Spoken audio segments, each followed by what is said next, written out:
22nd, 2026, and at 6 p.m.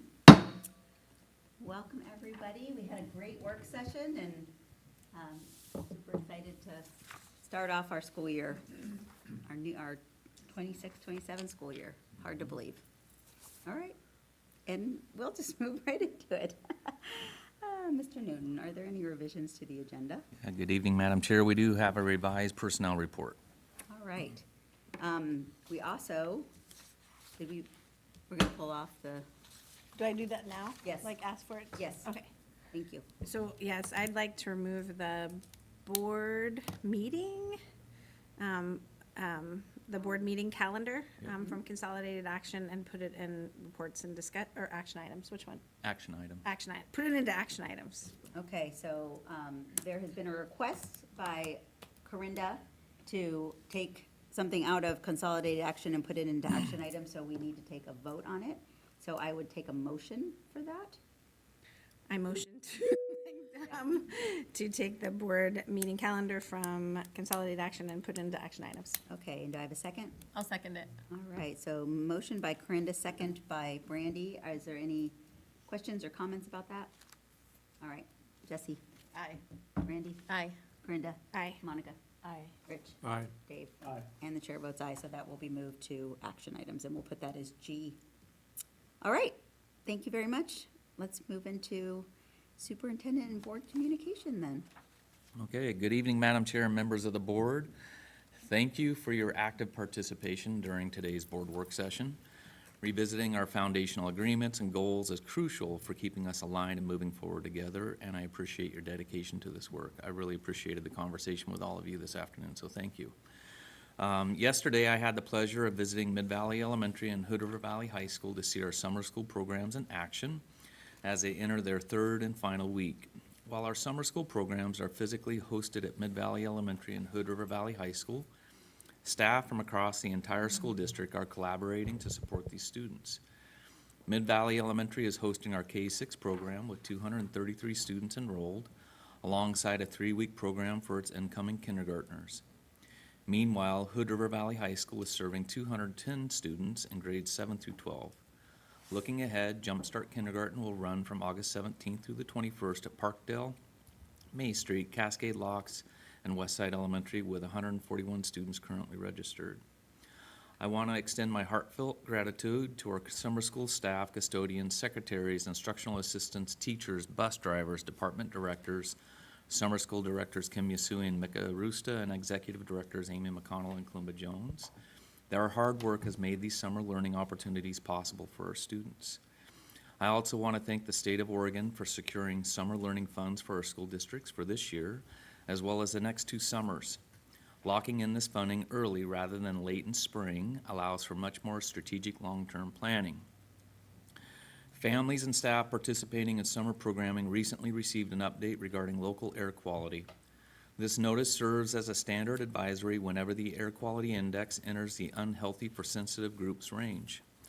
Our school district follows EPA guidelines and established response protocols tailored to varying AQI levels.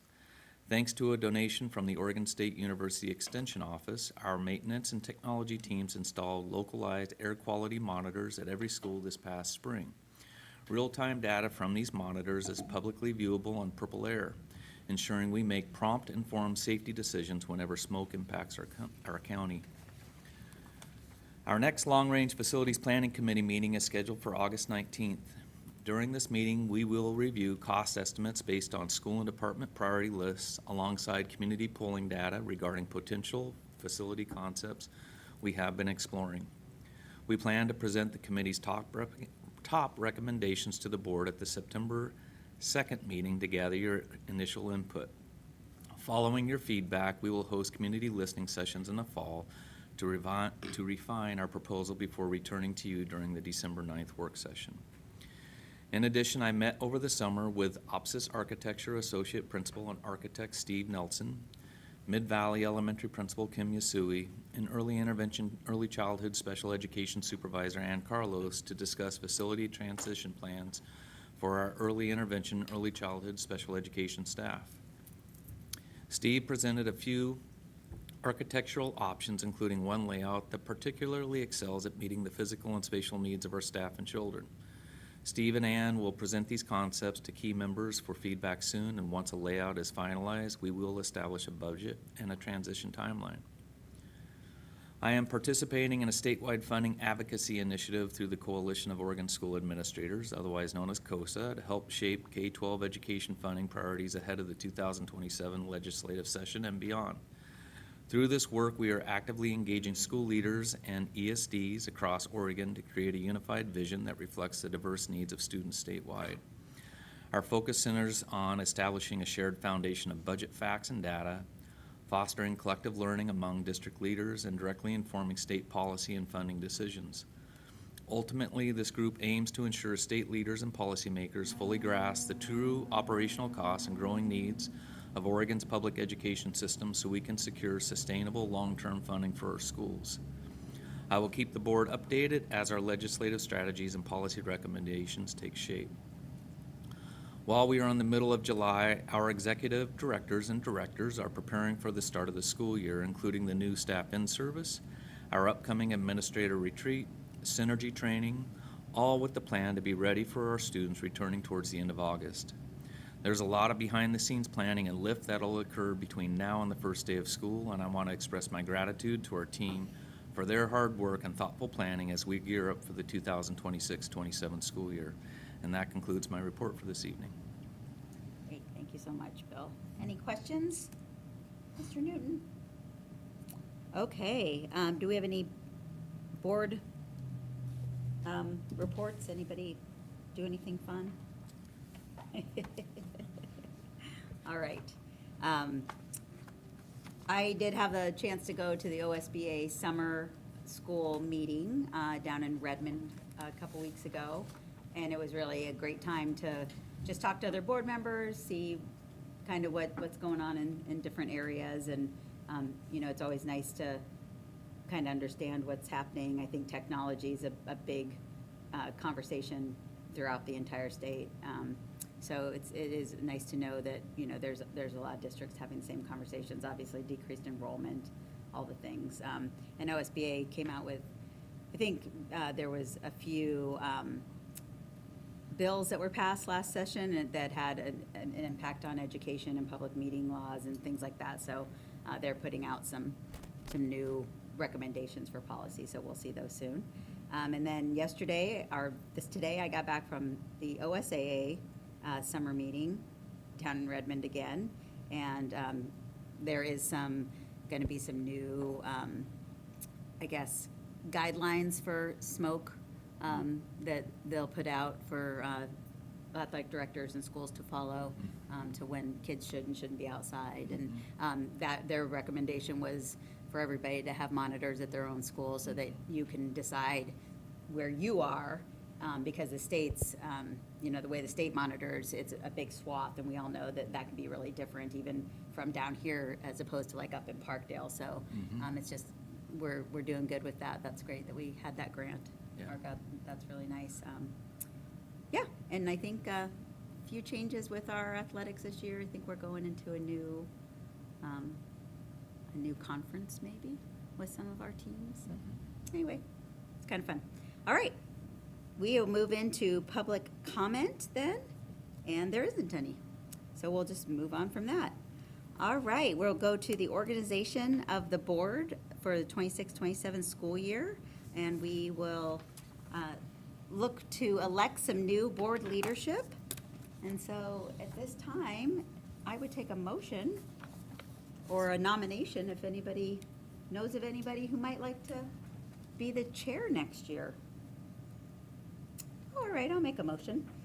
I nominate Dave Steuben to be the chair for the 26-27 school year. And I guess I'll second Are it. there any other Second. nominations first? Oh, no, I was ready to second it. Okay, hearing no other nominations, I'll move to elect Dave Steuben as chair of the Hood River County School District Board of Directors for the 26-27 school year. I'll second. Was that Brandy? Brenda. Okay, so the motion was made by Chrissy and the second from Corinda. Are there any questions or comments? I'd like to say thank you, Dave, for sort of agreeing to do this. You're gonna do a great job. All right, hearing no other comments, we'll start with Jesse Aye. and Brandy. Aye. And Aye. Brenda. Monica. Aye. Rich. Aye. Dave. And the chair votes aye, so that passes unanimously. I guess you could have not voted, but you could vote for yourself. Should I just do the vice chair? Yeah. Okay. All right, so now I'll open the floor for any nominations for vice chair for the 26-27 school year. I'll move to elect Yessi Robles as vice chair of the Hood River County School District Board of Directors for the 2026-2027 school year. Do I hear any other nominations? All right, hearing none, we'll take that motion, and is there a second on it? I'll second it. All right, so moved by Corinda, second by Brandy to have Jessie Robles be the vice chair for the school district next year. Are there any comments or questions? Thank you. Yeah. Thank you, Jessie, for yeah, I know it's a quick time to move into leadership, but I really appreciate you doing it. Do it. Yep, yep, you're gonna do a great job. We got this, Dave. Yeah. All right, we'll go ahead with a vote, and Jessie, Aye. Corinda, Aye. Aye. oh, Brandy. Oh, sorry. Brenda, Aye. Monica. Aye. Rich. Aye. Dave. Aye. And the chair enthusiastically votes aye. And now we'll just go ahead and move this little piece of paper over here. Over here. Congratulations, you guys. Yep. Thank you so much for stepping up, really. It's gonna be a good year. Next on the agenda, we move to annual appointments for 2026, 2027. We do have that on the agenda. Right now, we're still waiting for Mark DeMoss to hop on the call, who is gonna support us with this. And so, what I'm gonna recommend is that we just move down to consolidated action, and then we're gonna skip reports and discussion until Mark can hop on, and then we'll pop back up and do annual appointments, and we'll have the reports and discussion with Mark, if you're okay with that. Okay. That would be just fine. Okay. So we'll move on to consolidated action. Yep. I move to approve the consolidated action as presented with the removal of the board meeting calendar. I'll second. So that was motion by Chrissy and seconded by Corinda. Brenda.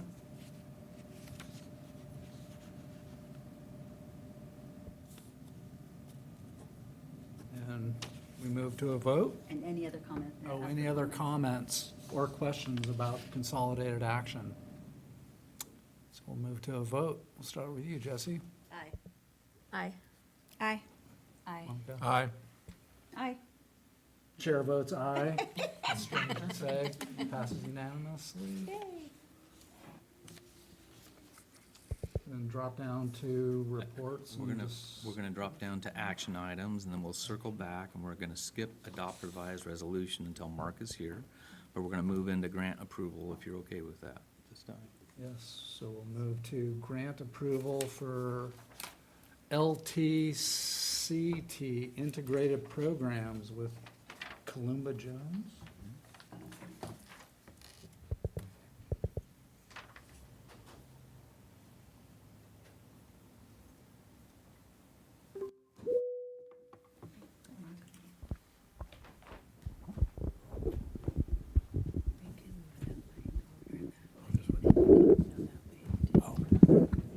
I've got him.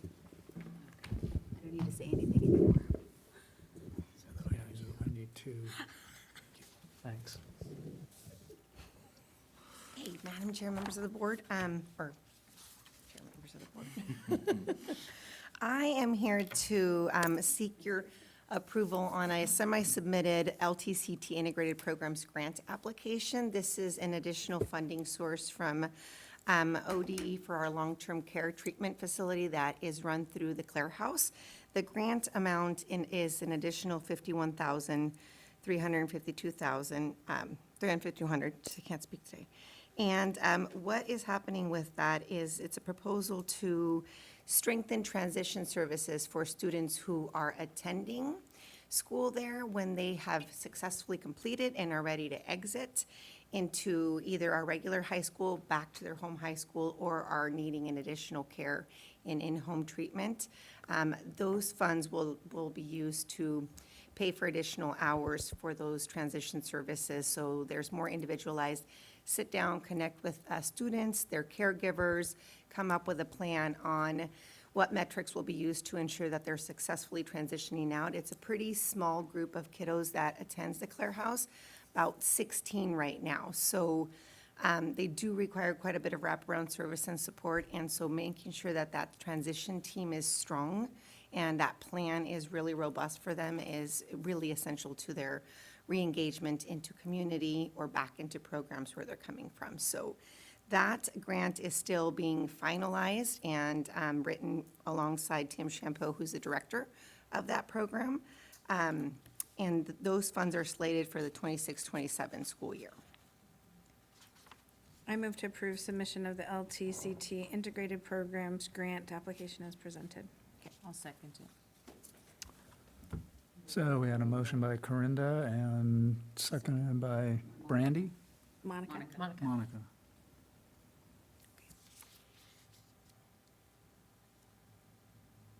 Any questions or comments?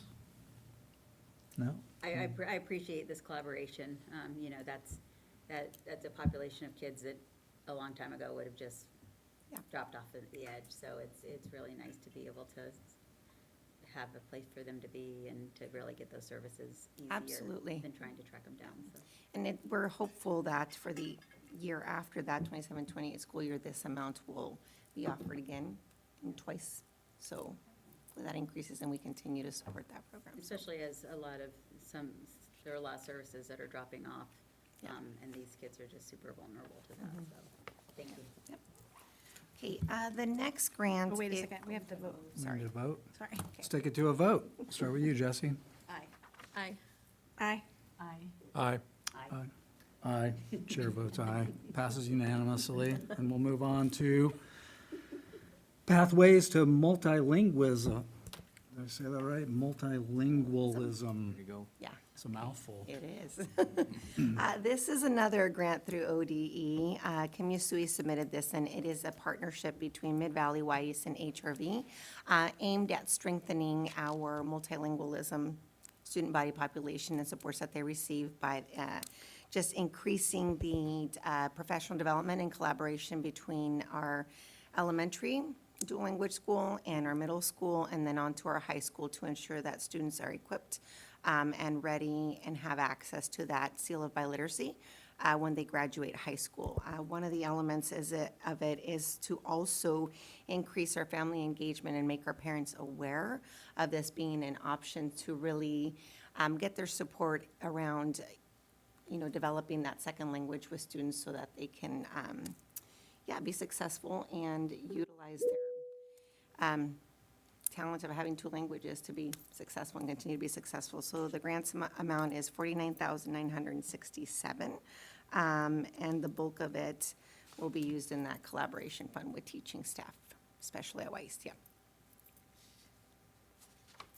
Well, I'll move to approve the Pathways to Multilingualism grant application as presented. And I'll second it. All right, it's a motion by Chrissy and seconded by Brandy. Any questions or comments? No? We'll take it to a vote. Aye. Aye. Aye. Aye. Aye. Aye. And chair votes aye. Passes unanimously. Great, thank you. Next up, we have a grant approval for CTE revitalization with Amy McConnell. All right, Mr. Chair, members of the board, we looked it up. That's what it is. Okay. Is that Sir Chair? That sounds good, Sir Chair. Okay, I am coming before you to get your approval to apply for the CTE Revitalization Grant. The project title of this grant is Sustaining Excellence, Building Capacity for a Strong Engineering Program of Study. I wrote this grant in collaboration with Tess Misa, Ryan Bond, and Ashley Fogel. The grant was written for $67,000, a little over $67,000. And the grant will support our students by expanding access to high-quality hands-on engineering and manufacturing experiences that prepare our students for high-skill, high-wage, and in-demand careers. The grant-funded activities will strengthen the engineering program of study through the development of industry-aligned curriculum, clearly defined course pathways, increased opportunities for career exploration, and stronger connections to dual credit and post-secondary options. So I'll just review the activities that we wrote in the grant. Paid teacher collaboration time to develop scope and sequence documents, collaboration and site visits with post-secondary partners and other school districts, development and distribution of bilingual outreach materials, strategic planning sessions, continued strategic planning sessions really focused on that program of study, professional learning and release time for district and building leaders, focused on CTE program development and sustainability, and then teacher collaboration time to design and implement two new hands-on exploratory courses for our high school, our ninth graders. So that is, in summary, what the grant will focus on. I move to Sounds approve the awesome. grant application as presented. I second. We had a motion by Brandy and seconded by Jesse. Any questions or comments for Amy? Can I ask, like, because we just got the personnel report. I that know. Ryan's not going to be here. So what's our plan for, like, bringing in, because we have two of the We have- CTE We have people. two openings for CTE. One is for the welding position, the other is then for engineering, which was Ryan Bonds. And so we have two openings right now. We've got to make some decisions in the pretty near future as far as whether or not we're going to be offering 5 CTE pathways like we have been doing for this coming school year, or we need to perhaps go like a temporary position with a different elective until we can find someone qualified in order to be able to fill that position. So, yeah, it puts us in a bit of a hurt. And so, yeah, we'll see, for a week or two, and then after that, we're gonna have to make a decision pretty quickly, though. Will that affect this grant, though, then? If we don't, like, then we wouldn't be able to? Yeah, I mean, you have to select a program of study when you write this grant, and we selected engineering. So, yeah, if we didn't have a teacher to teach that program of study, we'd have to, Withdraw or something? This is our call out. Yes, to all please. the members of our community that are Yes. listening. yep, Take a year off of your engineering job and come work for Yeah. the school district. it's great. It's great. I do have one question, though. So I was talking to somebody, a superintendent from another district this weekend, or this week, and they were having a hard time finding an engineering, and so they actually changed their job description to natural resources, something, and so that way it could Broaden broaden yeah. who could apply for it. I'm still learning a lot about like the program of study, how courses are nested, the industry experience. So yeah, we're working with Brooke Rich, I think Brooke Nichols, she just got married, from the ESD, and Tess is taking on these, the hiring, and she's been working very closely and really trying to, brainstorm with Brooke, like what's our best direction and what can we consider, what options do we have? So yeah, it's tricky. Tricky. These are tough positions to hire. People everywhere. Mm-hmm. But we have so many wonderful engineers here in town. Yep. We do. Yeah. Yeah. So, Yeah. Okay. We need to vote. Sorry, thank you, Amy. yep, Wait, we need a vote. Yes. every time, every time. Aye. Aye. Hi. Aye. Aye. Aye.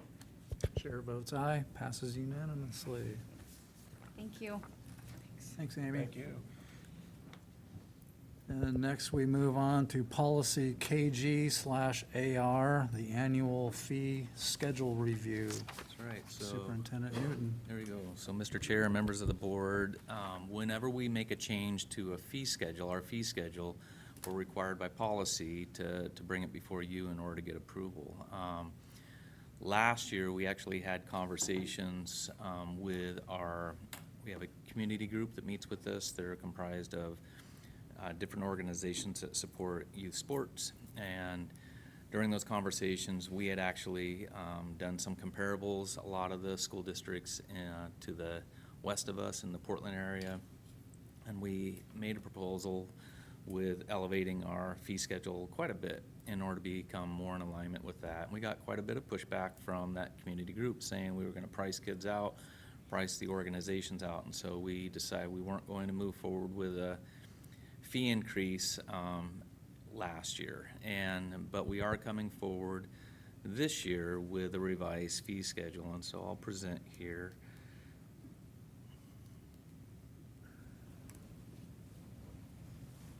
And so before I get into the actual fee schedule, I do want to just share with you, with this AR, we're not required to bring this before you, except for the fee schedule portion, but I do want to share with you, we have made a couple of changes with our AR around community use of district facilities. And so one has to do with clarifying priority versus placement. So first, we have clarified how we handle scheduling priorities for our valued community partners, specifically Hood River Parks and Recreation. The updated language ensures they maintain priority access to adequate facilities within the district to run their youth programs. However, it makes a practical distinction. Priority access guarantees that we will find them a suitable space to run their program, but it does not guarantee a specific first-choice school building or campus. This protects the district's operational flexibility to balance maintenance, schedules, building closures, and competing demands across our footprint while still fully supporting our program's needs. So I wanted to share that change. The second one has to do with protecting contracted student care. So we have an after-school care program called Champions that we contract directly with. So we are explicitly prioritizing district contracted service providers such as Champions, our district-approved provider for before and after-school and summer childcare, right alongside internal school functions. These programs operate on our campuses to serve our families directly, and their site-specific continuity is critical for working parents. Grouping these contracted student services with our primary district operations ensures that daily year-round student care is never compromised by external facility requests. And then third, we are proposing a 5% incremental increase to our facility rental fee schedule for this year to help offset rising operational and utility costs. And so you can see here, this is our revised, proposed fee schedule for our schools and fields and what have you. And this is a more measured, gradual approach than what we had suggested to the community organizations a year ago. I'll also say, we had conversations with our community organizations this year with this proposal, letting them know that it was gonna be a 5% increase, and they understood, and feel better about something like this, where it's gonna be gradual over time versus really trying to get it to match all of a sudden, so. Okay. I move to approve the revised annual fee schedule as presented in the revised administrative rule, community use of district facilities. I'll second it. So we had a motion by Corinda and it's seconded by Monica. Any questions, comments? I do have a question. So I don't know that this is where it would be included, but you and I, at one point this last spring, talked about making sure that in our policy, we have a line of succession, that if something goes wrong at one of our facilities, that there is very specific people that are called. Is that somewhere else, or do we have that sort of lined out? I don't believe we have it in here, but, we are pretty clear with, it's Lori Hicks, our facilities transportation department. And then after that, we also, if it's the high school, we have Sean Maley, our athletic director. But it's pretty, so are you talking about like if we have an issue at a school Correct. during the day? Yeah, Because it's, these are usually in the evenings or on weekends when there's not really a lot of people around, Yeah. so. it's typically Lori Hicks is our first point of contact, then after that, it's going to be school principals as well as then me. Okay. So, yeah. That has been an issue several times, I know, over the Yeah, last couple well, of we years. experienced and- it this spring. Yeah, exactly, so just want to make sure that we Yeah. have that in place. Thank you. I'm glad you Appreciate brought that up again. Were there any changes needed to be made with regards to the classifications, like of A, B, and C for adding, or? No. Does it remain the same? They pretty much remain the same. The key change, though, is just around priority access, again, with Parks and Rec. Instead of, them being able to pick and choose where exactly they want to be. We actually now come together quarterly with this community organization along with Parks and Rec, and we sit down and we take a look at everyone's requests. Parks and Rec does have priority as far as like access, but we actually determine where that's going to be in coordination with all the other youth organizations that want access to our fields and gyms. Right. And we feel like we're just able to problem solve a lot of the issues that prior to doing this, that would just come up, and it was really difficult at times. And so this has just helped settle some of the issues that have been occurring for years, I would say, by bringing people together. And sitting in on those meetings too, the thing that I really appreciate is the fact that people are collaborating with each other. You know, these youth organizations are actually having conversations and supporting each other now because we brought them together, which is cool to see. Good. Yeah. So I feel it's a good step in the right direction. Any other questions? Well, let's take a vote. Aye. Aye. Aye. Aye. Aye. Aye. Chair votes aye, passes unanimously. Okay. Thank you. Okay, next up, we have approval of superintendent contract. All right. Chrissy. So, over the summer, which has been our, sort of our procedure, the summer before or the fall of the last year of our superintendent's contract, we go ahead and go into negotiations with our superintendent, because if for some reason a superintendent did not want to come back, we would have to start our process of hiring a new superintendent around that time, the end of fall. And so we just like to be very proactive and make sure that we have somebody that's going to be there.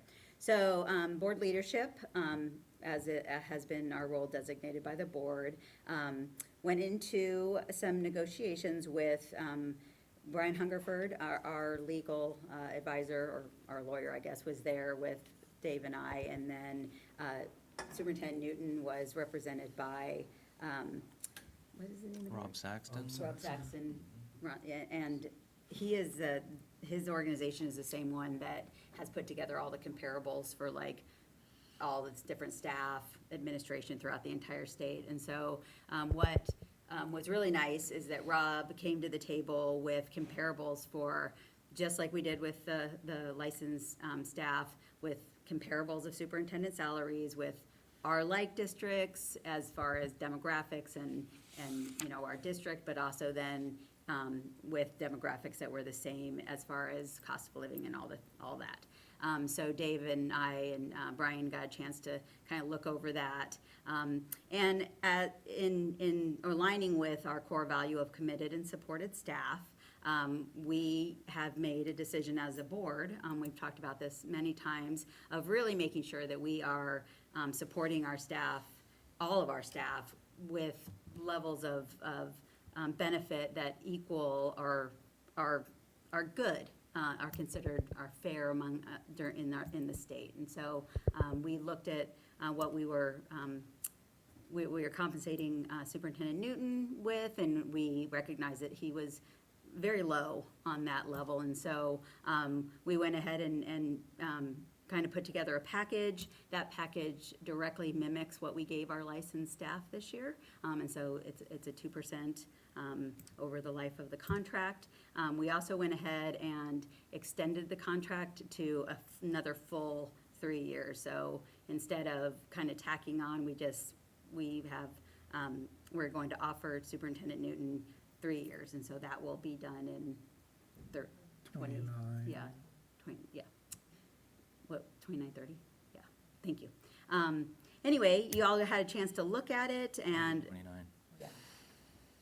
yeah, 29. Yep. Yes. Okay, 28, 29. And if you have any questions about the process, y'all had a chance to look over it. Dave and I'd be happy to answer any questions. But we feel like it's a really good contract. We just gone through an evaluation process with our superintendent, and as a board, we're very pleased with the direction that he's taking our district and leading our district. And, again, looking just around the state, Superintendent Newton's been here now for 3 years, and we really feel like we're going in the right direction, and we'd like to have him continue to lead us. So, any questions? Okay. I move to approve the contract for Superintendent Bill Newton as presented. I'll second it. So we had a motion by Rich and it was seconded by Monica. Any further questions or comments? We're good? I do have a quick question just about like the steps, like, because you have the 2% was the same kind of there, but the steps were they in the contract before, or are they like a new thing that, and then do they continue like year after year? Like, because there's a 3% step and then a 2%. So there's a 3% step from this year, or with this year in addition to the 2%. And then thereafter, it's in alignment with what you're seeing with licensed staff. Since So it's the same, Corinda, it's the same, it mimics, the administration mimics what the rest of the staff gets. Everybody gets a step, and then they get their percentage increase on top of that. Okay. So that's just same with teachers, Okay. and I think classified as well. Well, we haven't gotten to Oh, classified. But in general. Yeah. So, I mean, is that something that we have done in the years past, or is that new? That's what I'm asking. Oh, Like, Yeah. I didn't, like, so I haven't, like, Yes. I didn't remember that from the last Yeah. contract, so I'm No. asking if no, that's a so that- change. Again, working with change. Rob, working with Rob and with Brian, that is something that they are seeing the administration put into their contracts now, and so that's what we did.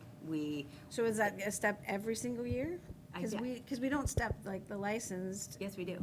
They get like, steps every I single thought they year. stepped, like, no, we do, okay. Yeah. every year. Yep, until a certain point, and then they get longevity. Okay. And the admin does not have that stipulation in theirs. But yeah, so that was a conversation that Dave and I had, and we were, Brian Hungerford does a lot of contracts, and that's what they're seeing more and more, is that that's what they're seeing in contracts. And so, again, wanting to be a competitive place to draw in good staff and good talent, we thought that this is a good time to do it, especially, again, as we could mimic what we are offering so far, our licensed staff. Okay. Yeah, I mean, I guess, like, yeah, that's fine. Yeah. Thanks. Go to a vote? Oh, aye. Aye. Aye. Aye. Aye. Chair votes aye. Passes unanimously. Thank you.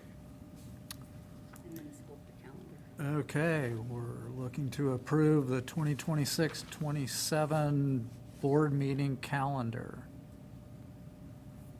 Okay, so, Superintendent Newton. yeah, Mr. Chair, Mr. Chair and members of the board, sorry about that. Madams of All the right. board. Jeez, it really is. board, I We're like gonna, it. we're gonna work this out. We are gonna work this out. We'll get there. See how many times I start that again.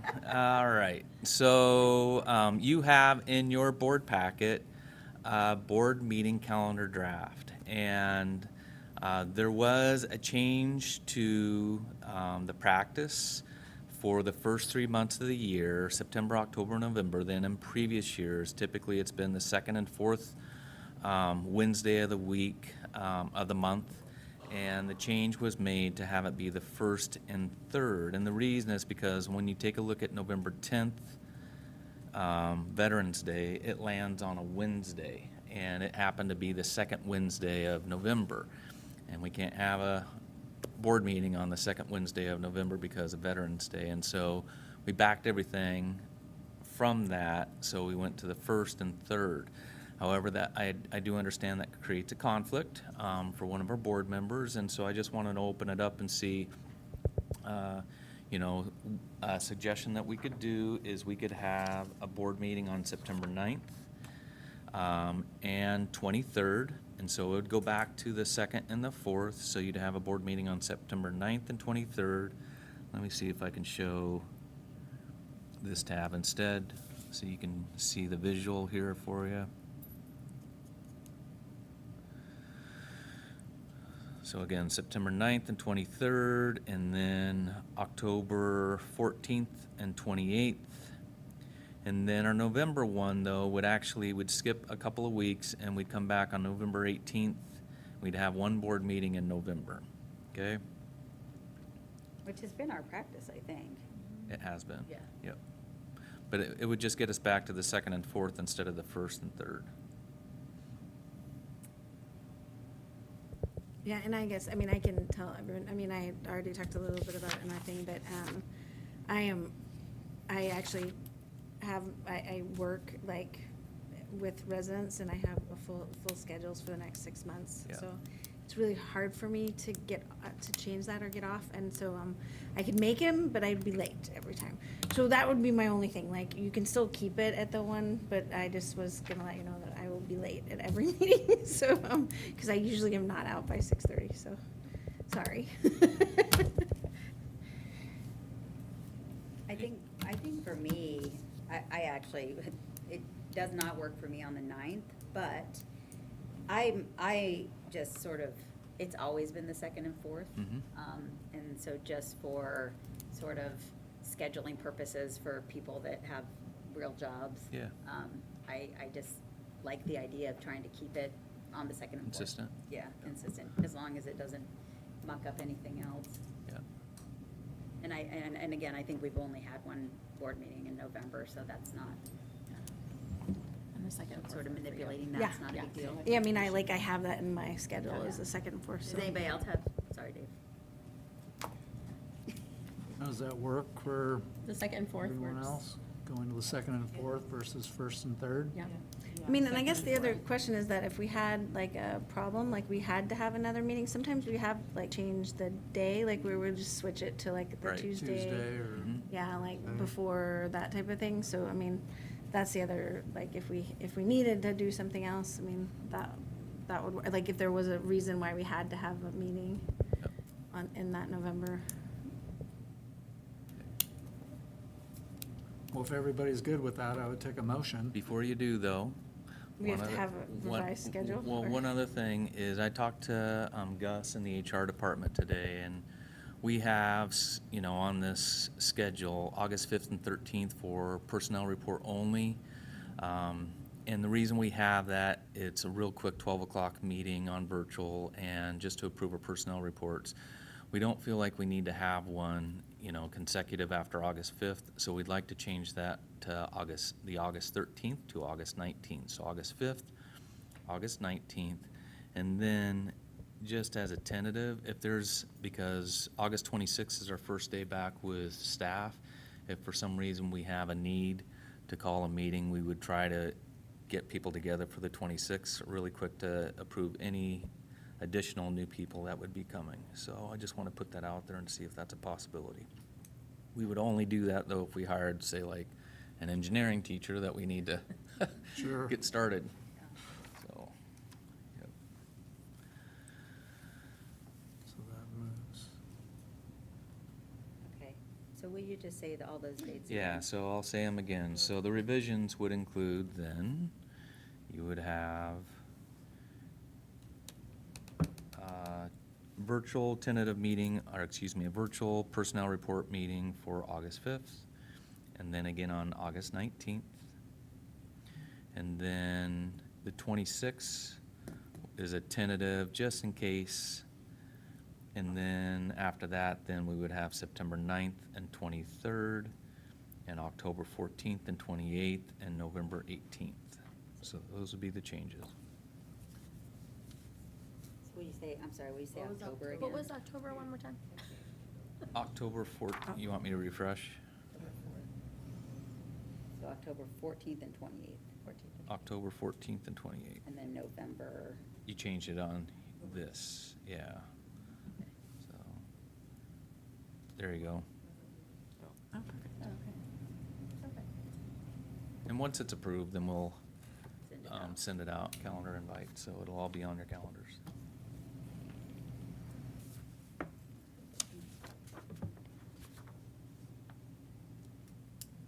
Is everybody on board with that? Yeah, If so so, I then would I take a can, motion. I move to approve the school district board meeting schedule as presented. Or the new updated, sorry, it's not as presented the first time, but as presented now. I can second it. So we had a motion by Corinda and it was seconded by Brandy. No other questions or comments? I have a comment. I'm gone the 19th through the 26th, just to let you know, but I'll send a message Okay, of August. Yeah. thank you. All right, with that, we'll go to a vote. Aye. Aye. Aye. Aye. Aye. Chair votes aye, passes unanimously. Thank you, Mr. Chair. So we do have Mark DeMoss is on the call now. Just so you know, Mark has been at the Oregon Association of School Business Officials in Bend. And that's a conference that they hold every year. And so he is reporting live from the OASBO conference. Mark, we're going to go in reverse order here, starting with the adopt the revised resolution because we're still on action items. If I could have you present with that, and then we'll jump up to annual appointments, and then we'll go to reports and discussions to round it out. Can't hear you. All right, so here we go. What's our first item? Hold on, sorry. You're going to do adopt revised resolution 252607. Okay. The resolution we have is a revised supplemental budget resolution. The only change is in the allocation of the grant funds, the 200 funds. And the reason was when we originally did it, we had it sorted by major object, and ODE insists that we sort it by major function. So there's no change in the total appropriations, no change in the total revenue or expenditures. It's just a reclassification of those items in that fund category.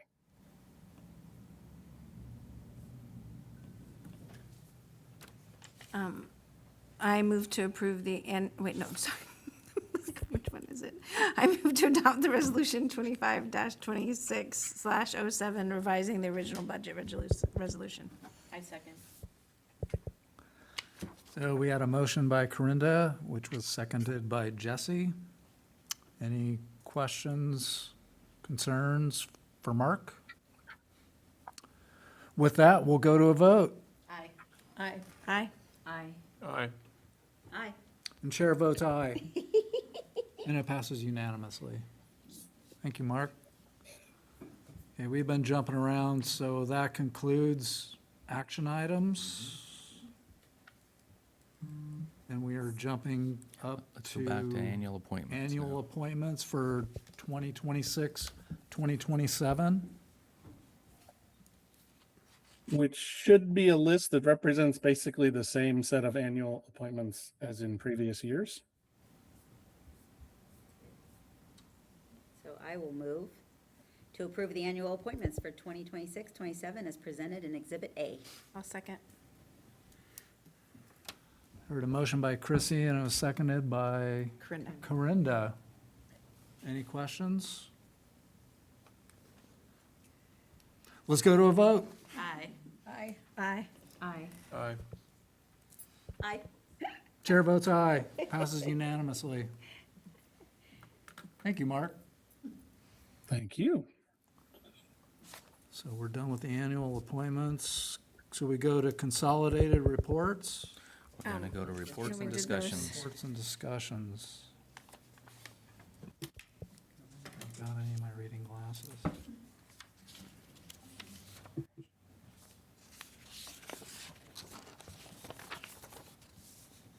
We're going to do a With report. pension obligation bonds? There you go. All That's it. right.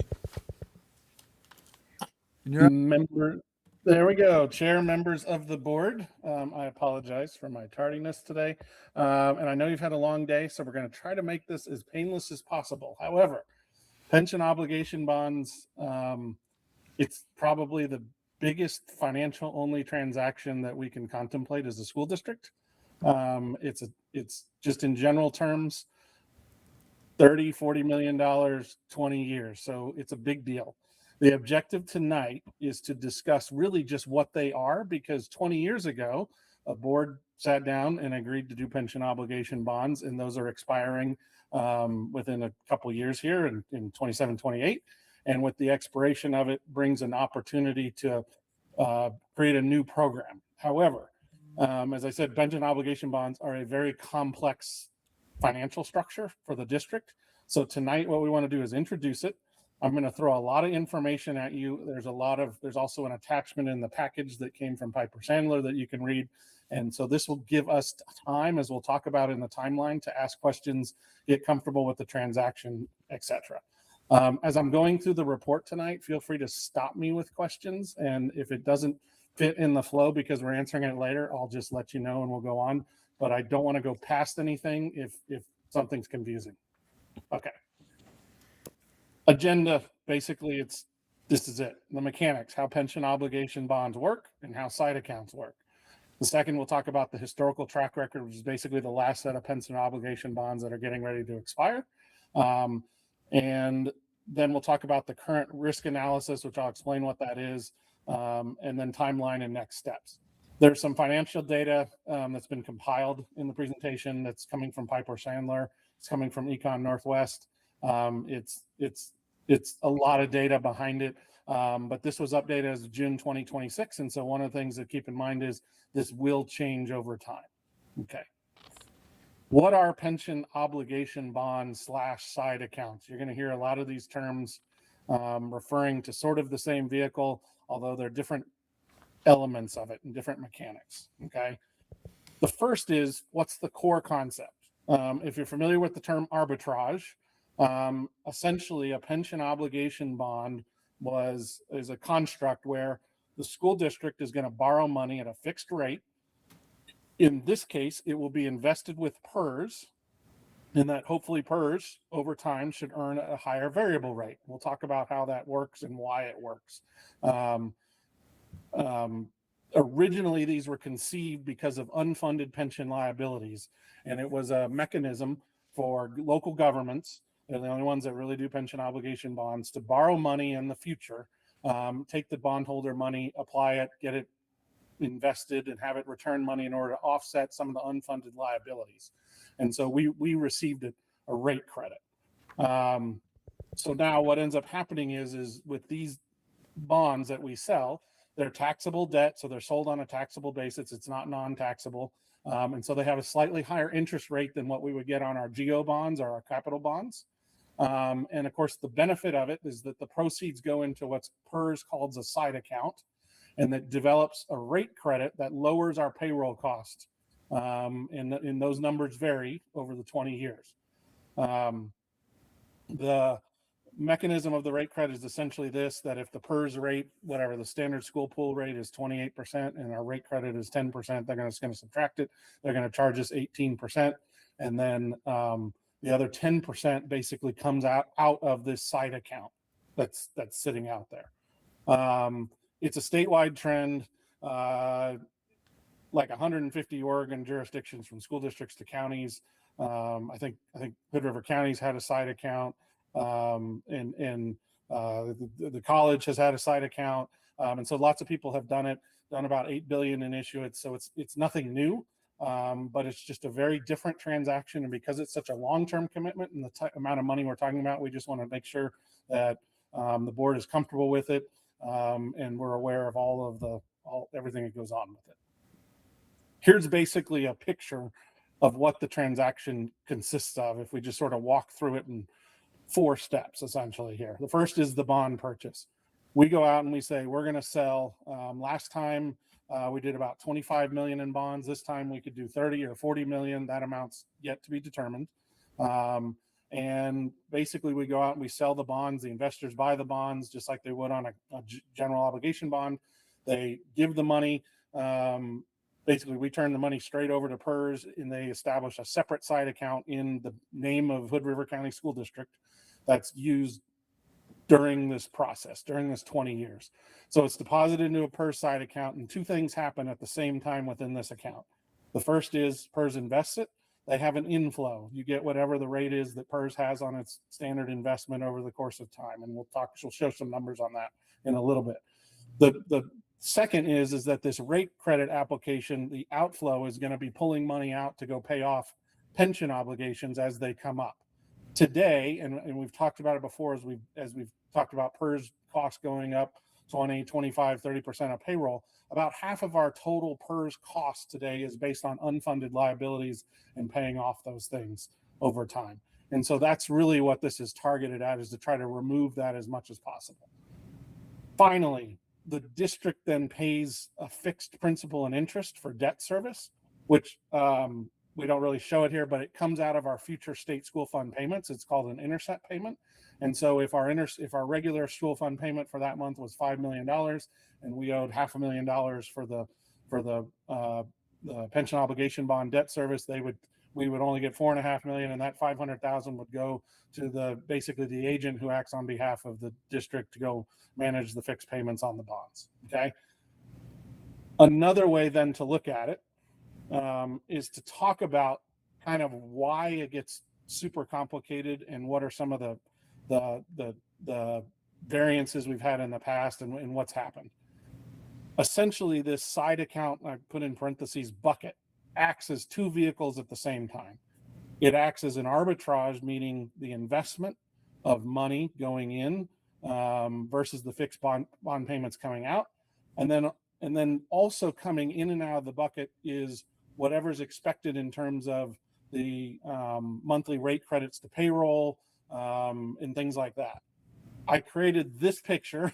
It's the best picture I could come up with to explain it and so you can kind of capture why it's complicated. It's basically two investment mechanisms. One is an arbitrage, and the second is, I'll call it an escrow or a side account. On the arbitrage side, it's very simple. Water's pouring into the bucket as we got investment returns, and water's flowing out as long as we have fixed bond payments. The differences between those numbers will raise or lower the water level in that bucket. If our standard total interest cost for the bonds is 4.75% and PERS makes 5%, we're going to have a little bit of water going in, over what's being pulled out, and that water level is going to go up. If it's a standard like they've had in the past, they could have it years ranging 6.9, 10%, et cetera, and our bond's down at 4.75, then there's going to be a lot of money. A lot of water going into the bucket over the top. However, at the same time and from the same bucket, you've got another set of inflows and pulls and draws coming out, and that's this escrow side account piece. And that is first that the original obligation bond money that goes in from selling the bonds gets poured into the bucket. That's what establishes the account. And then they're going to draw off every year based on their calculations of how long it takes for these rate credits to last a certain amount of money. The goal at the end of 20 years is that the bucket empties on the last day when the last, penny is used at 20 years. However, as we've noticed in recent budgeting efforts, we've taken hits related to the side account along with a lot of other school districts because certain things didn't follow what was expected. And so that's where we're going to talk about the risks, and we're going to talk about what it means to the district, so we have a good idea of what those things are. Are there any questions so far just on sort of where we're at with this? I have a question, Mark. Yes. So I seem to recall that when we were talking about re-upping or going out for this side account, we were waiting to see sort of what other districts in Oregon were also doing. Yes. Are you going to explain that, or why are we now going for it? Yeah, so we will talk about that in a little bit. Right now, what ended up happening was, yes, a bunch of school districts, county governments, those sort of people went in together to create a contract to begin to initiate the process. So we had to do studies, which is where we're at with this sort of June study that just came out. It's required by law that we have a third-party analysis of the investment return to make sure it's a legitimate investment, et cetera. And then that's going to be updated over time. And so what I'll present tonight is sort of what their data is and what they're telling us and how this ties in. And then we'll talk about what the earliest sale is and in terms of a timeline. And then based on the conditions of what probably needs to happen, that could go out. We could be talking about this a year from now or a year and a half from now, depending on market conditions. Okay. So the idea was interest rates have been high recently. I'll just jump to the chase. Interest rates have been high recently. If they come down relative to the value of what that investment is, so you're talking about this side of this arbitrage side of the bucket, because interest rates have been high, the outflow of the fixed bond payments has been too much and it hasn't justified it. As those numbers have come down and hopefully come down a little bit more, it becomes more likely to be a successful venture. And so therefore we would go forward with it. There are today, like on Friday, they're doing a multi-hour meeting to talk about individual analysis. We'll get an individual analysis for our school district based upon certain factors. And then we'll have to see. But we'll talk about that in a second. Okay. Any other questions? Yeah, so this is Rich. So Yeah. this is a program that, if you will, that we've had, right? And it's Yes. ending or ended. Yes. So It will end in 27, 28. we're talking about renewing in a sense. I mean, it's a new whole different thing, but Correct. same program in a sense. Correct. Same idea. We could, if we do this, and I'm really getting down to basic question here, but we can vote, and because it seems to me like we're then taking on a pretty big debt load. Correct. Okay. Correct. That's why we want to discuss it and make sure we understand all the risks and the potential outcomes, which we'll talk about here in a second. You guys are asking absolutely the right questions. This is perfect. So I'm going to move on because we got slides that cover this. Okay. All right. Aside from sort of the investment return, the interest rates, the fixed debt, all that kind of stuff, and then what happens with pension costs, what else impacts performance? Well, as we discovered, payroll growth impacts how much gets pulled out of this bucket right down here for these rate credits that gets pulled out is not just a function of the percentage of the rate credit they give, it's a percentage of the total payroll. And when payrolls in post-COVID 22, 23 payroll growth was extensive because of ESSER funding. And now we have wage increases that went on. And so it was much faster than what they expected. And so as we got to the end of this side account, remember at that point, the side account's been drained, the bucket's full, less water, there's less investment money coming back in. And so it drained it faster than expected, which was why they cut the rate credit in half for this biennium. So it was running anywhere from 8 to 12%, and then it dropped to 6.54% this biennium. And then it will run out early in the next biennium, which is what created this cash flow problem that we've had to budget for. The second is market entry timing, right? We're investing that money with whatever PERS has as its investment portfolio on that day. So if it's a huge market peak at that time, prices are high in equities, we're buying in at that. And so we can't control that, right? We're gonna borrow $30-40 million and we're gonna give it to PERS and say, PERS, do your thing. And so we are not in control of that piece. Sorry, I should say up top, we are in charge of our payroll growth. And I think one of the things that surprised everybody was the mechanics of what happened post-COVID, how quickly it depleted the side accounts, and then what can happen. And so we can be aware of that. We know what our payrolls are doing. There's no chance to refinance it. They're taxable. You're not going to be able to refinance it to a lower debt if interest rates drop later. And we do want to talk about mitigation.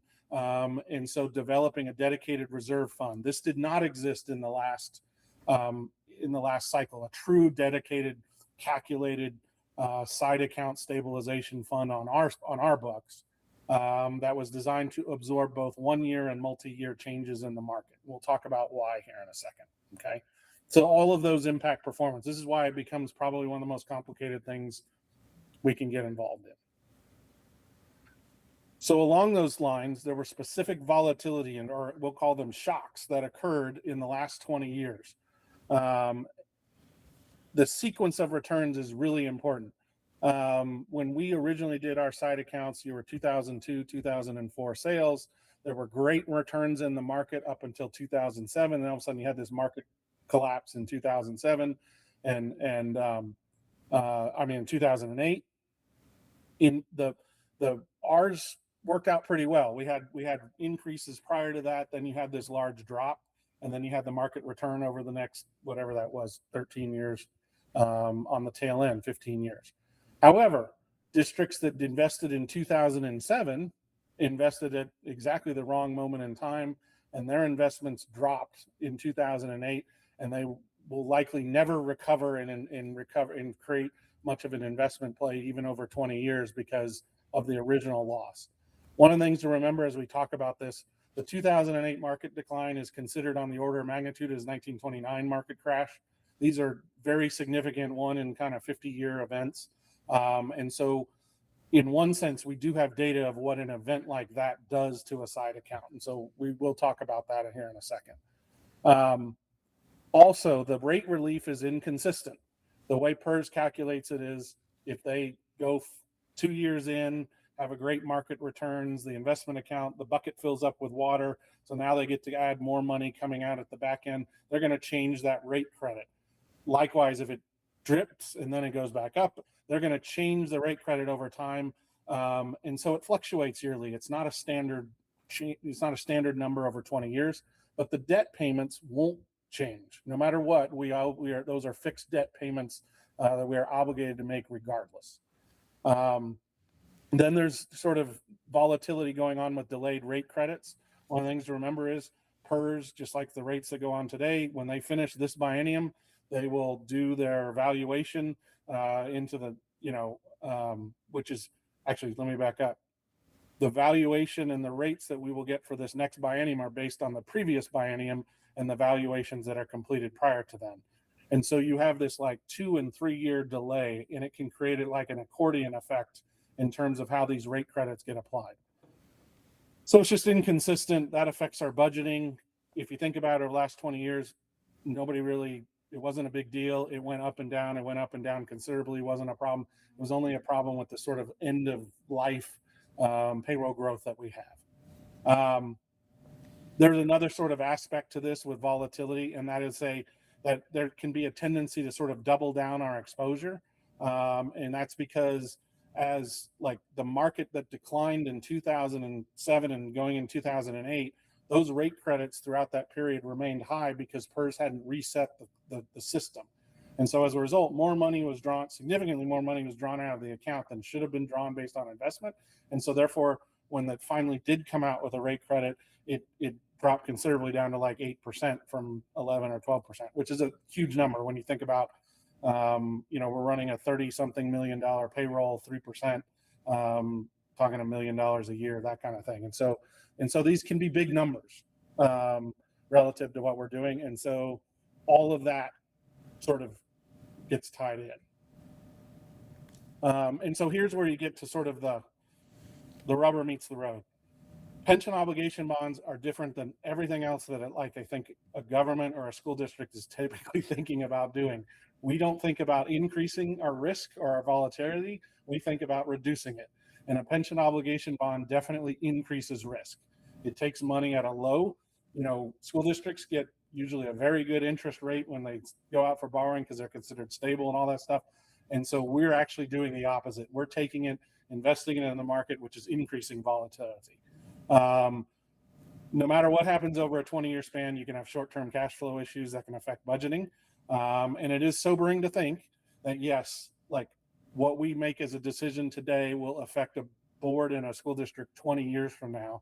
And I think, when you go back and you realize where you were and what you were doing in life 20 years ago, it's a long time. It's just a long time. There are structural protections that we could talk about, shortening the debt maturity so you don't have a long, and establishing a strict reserve policy, which I've drafted one. I'm not presenting it here tonight. I think there'll be time to talk about that if we decide to go forward, but we're still running it through some of our advisors to look at and comment on. Okay, so there are some things we can do to lower this volatility, but at the end of the day, the fundamental basic equation is the interest rate that PERS is going to return on its investments greater or less than this fixed interest charge that we're going to pay on our debt service. Okay. These also take a long time. Sort of, Christy alluded to it. These are like 9 to 12 months transactions. This is required because we're required to have a state mandated statistical assessment. That's what Eco Northwest is doing and has done, and they'll do on a recurring basis. There's also a complex series of legal agreements, trusts, intercepts. There's just simply the actuarial math that comes from Millman regarding payoff calculations. You have to secure a formal bond rating, et cetera. And so that takes a while. However, as we'll talk about it later on tonight, the earliest sale scenario right now that we're talking about would be a sale in late January, which would affect our ratings in March. So in a sense of an annualized budget perspective, it's pretty quick. But that is why it seems to kind of linger out there, and just takes a long time. All right, what was our historical experience? Our 2002 and 2004 bonds were very successful. We issued about 25.1 million over several years.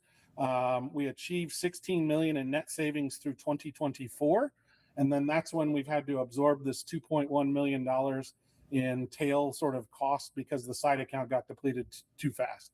And so that gives you an indication of the volatility that can go on. We did save $14 million on that $25 million investment, which was pretty good. And if we asked ourselves, okay, $14 million over 20 years, that's 750,000 a year roughly. If I said there was a vehicle and a way to achieve $750,000 in revenue and income to the district, we would have to look at that, right?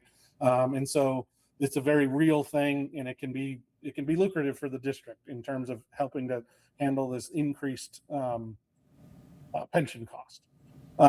Several shifts have occurred though since that time. The original PERS return back in the days, they were assuming 8%. They're now assuming 6.9% on all their investments. And so that makes it less appealing in terms of where we think the forecasted returns will be with PERS. But that's probably a good thing from a risk standpoint, because if that 8% number is too high and we go into it, that's where you end up with this accordion effect of rates going up and down, because we're just expecting too much and then it doesn't prove out. There was also the issue of high payroll growth. 2022, 2023, we were achieving about 9% plus actual rate wage growth as opposed to 3.7%. That escrow account would be like an escrow account in your home. If your insurance cost tripled, your side account, your escrow account would get depleted immediately, and then you'd have to pay more money in to replace it. And so then we ended up with this sort of late term deficit. And so even though the program as a whole was wildly successful, we have to learn from that lesson. How do we avoid a $2 million projected loss? Because I think we would all agree that whatever we agree to today, we don't want to hand a bill to a future board, 2 decades down the road. And so here's just sort of another summary of another way to look at it. The historical savings was 16 million. Late term, we've lost 2 million. And so it's a highly successful long-term investment, but it does highlight this sort of fiscal cliff thing that can go on, that can really hurt us.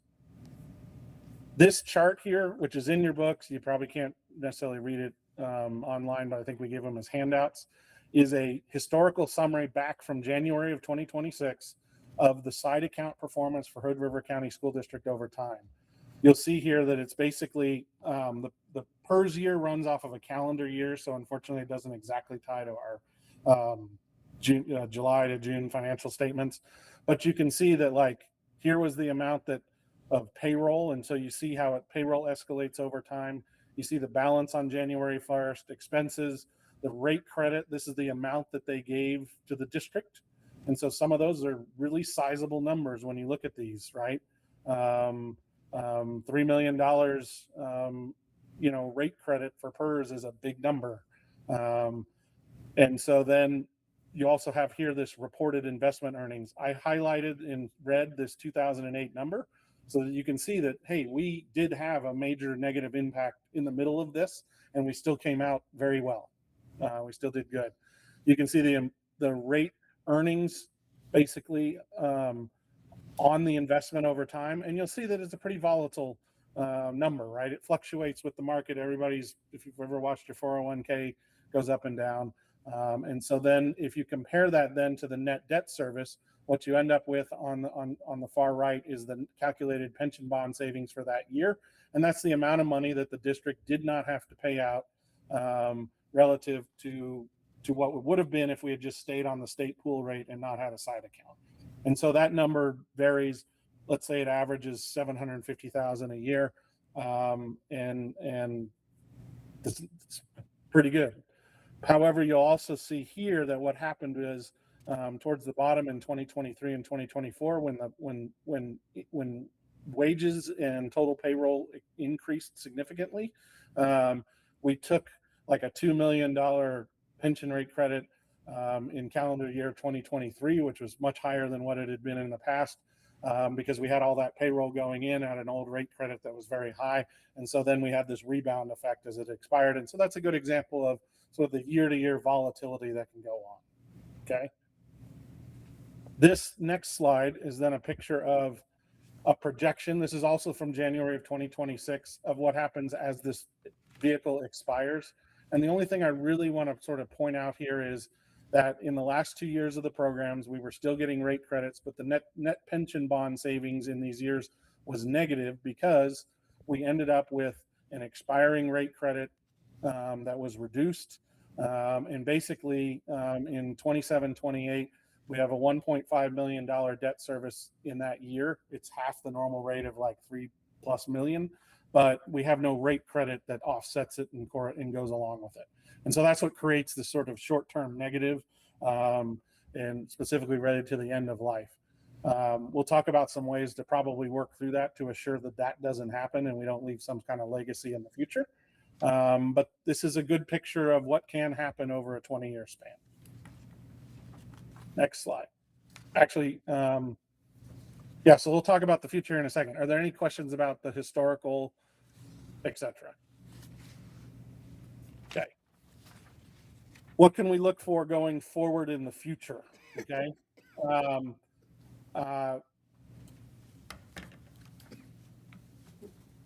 So this is sort of, if you look at rates, and so this red line here, I've got two charts here that I'll show back to back. The red is the important, this is a graph of the investment return over time, and so you can see how it fluctuates. The yellow line is the fixed debt service, and so you see that it increases over time under the assumption that payrolls grow at about 3.4%, and so that fixed debt service sort of goes along with it because there's an understanding that payrolls are going to increase, therefore the total rate credit's going to grow commensurate with it. But then in the blue line, you see what was the actual reported rate credit. If the entire investment was neutral, then the yellow line and the blue line would almost intersect exactly. There wouldn't be anything. However, hold on.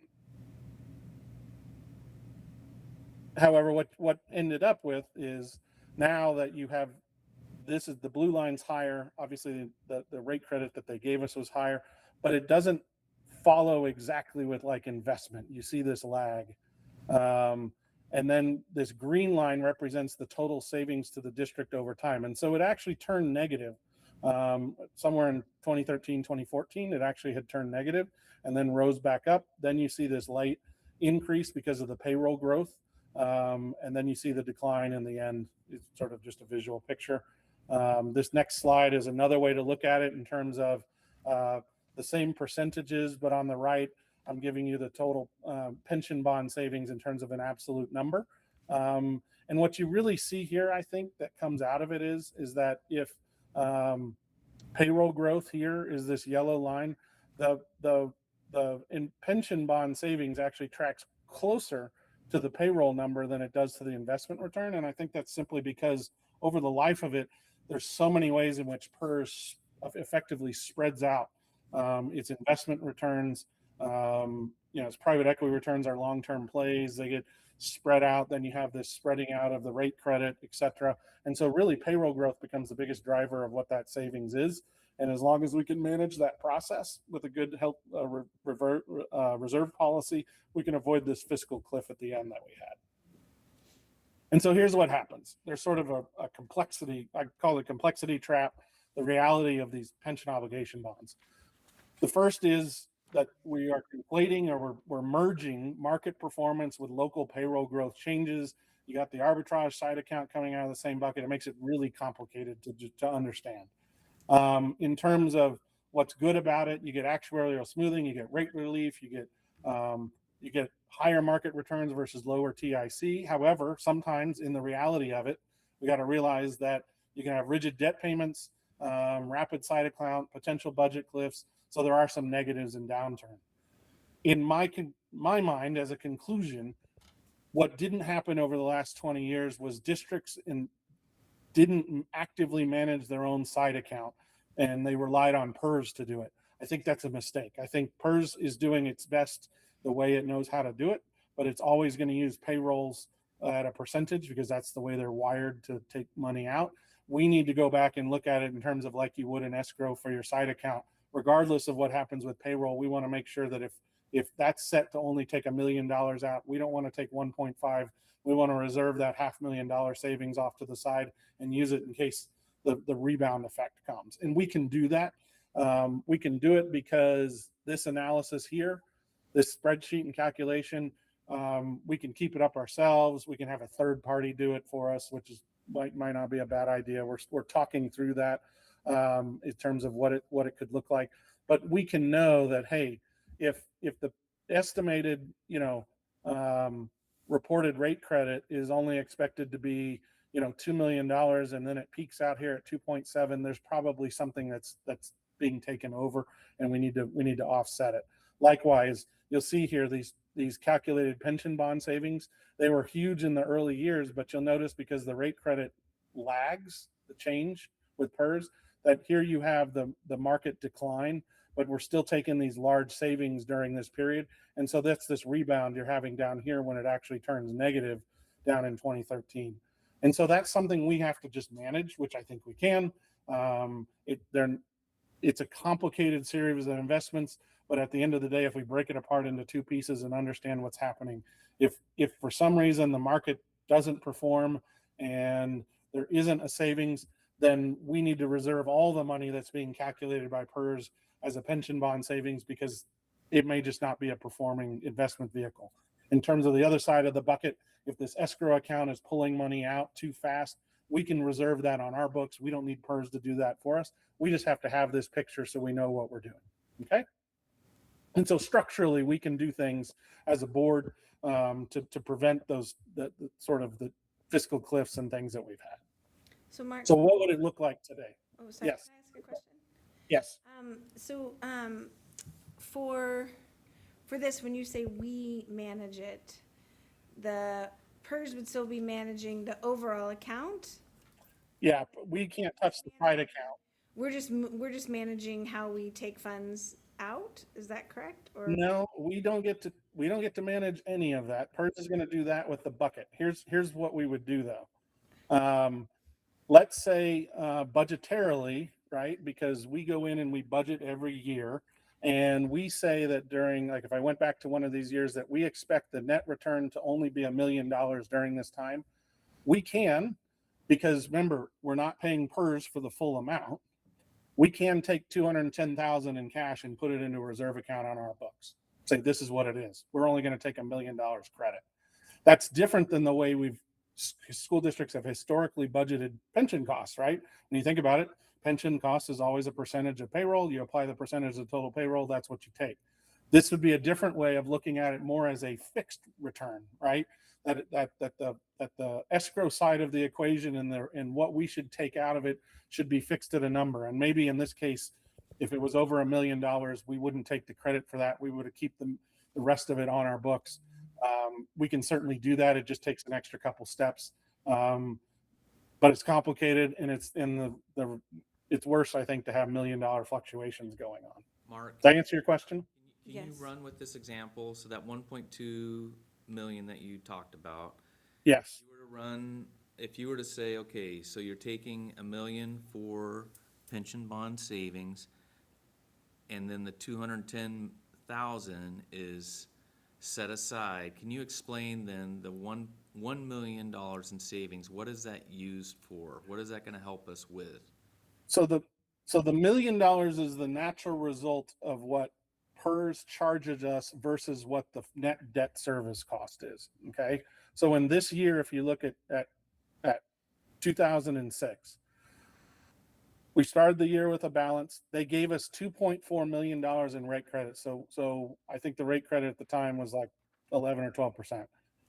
They took that percentage of payroll, they applied it to our total payroll, and they said, you don't owe us $2.4 million in pension costs. We're going to take that money out of your side account. We then turned around and paid the bonds out of our state school funds, $1.1 million. So the savings effectively appears on the books because we didn't have a $2.4 million expenditure. Instead, we had basically a $1.1, $1.9, $1.2 million fixed debt charge coming off the books. What we would do on our books instead is say, no, we're only going to take credit if it's over $1 million. Say that was our reserve policy. We would take 210,000 and we would only on our books show a rate credit of 2.2 million or whatever the net of those two numbers is. So the expense side for us would go up, but we would take that money and we would put it in a reserve account like we do any of our reserves. Thank you. Then the next year we could apply it or down the road, etc. And so that would then fluctuate up and down as another line that says, okay, we've saved this, so we're not getting tagged in the future. Likewise, then we could apply it, by the way, we could apply it in reverse. If like down in here, it would have been nice to have this money here and then apply it back in here, etc. We'd smooth out the curve of the rate credit. Okay. Can I ask another question? Yeah. Sounds like there's a, what was it, 8 to 12 month run up to when you could actually do this. When in that process can you like hit the emergency stop if you wanted, you know? Anytime right up to the sale. We'll talk about that towards the end. Okay. Okay. Here's what's going to happen. And I think you're touching on something. And so as we're talking about before we get into the Econ Northwest assessment, there are only certain things we can control, right? And so as Rich is alluding to, if we say we want to go forward with the sale, but interest rates are at 5.5% and we don't want to sell it at 5.5%, and we say no. However, we can go forward and say, okay, we are willing to do a sale if the bond interest rate looks like it's going to be 4.75%. And then we come down to the end, and if interest rates and bond costs aren't low enough to get to this 4.75 number, then we just say, nope, we're not going to do it. There's very little cost to say no, because all of the work that's being done, most of the investment, bond legal services, bond advisory services, they only get paid if the bond sale completes. And so for us, it's important to focus on what we'll say maybe our no and no go, or go and no go criteria of things we can control versus things we can't. Where do we think we're comfortable? How much amount are we willing to risk? And under what terms are we willing to do a sale? Now, before I get into this right now, if you asked like Piper Sandler and you said, should we do a pension bond sale? Their answer right now would be maybe. And the maybe is all related to where interest rates are for bonds. And we've got this Econ Northwest risk assessment. We'll talk about that in a second, saying, okay, it can be a valuable investment to make. And so, but their answer is going to be maybe today, not yes or no. Can I ask, All right. Can I ask a Yes. question, Mark? Sorry. Yes. So two things. So one of the things I look at as a risk is, as much as I'd love for you to be around for the next 20 years, you're not going to be probably. And so when you talk about managing the budget, you know, you're managing our budget in a very different way than I've seen for the last 11 years, 10 years that I've been here before that. So that makes me a little bit nervous to think that we wouldn't have somebody who kind of understood this quite as much as you do. Yeah. And so I think it's learnable. okay. And I think to that very specific point, I started drafting what would be a reserve policy, a way of doing it annually to sort of appreciate it. I think that's something that, yeah, we should explore, because I didn't enjoy going through the budget cuts we went through the most recent round, because it was all related to PERS. It was all related to something that took credit for 3 years ago.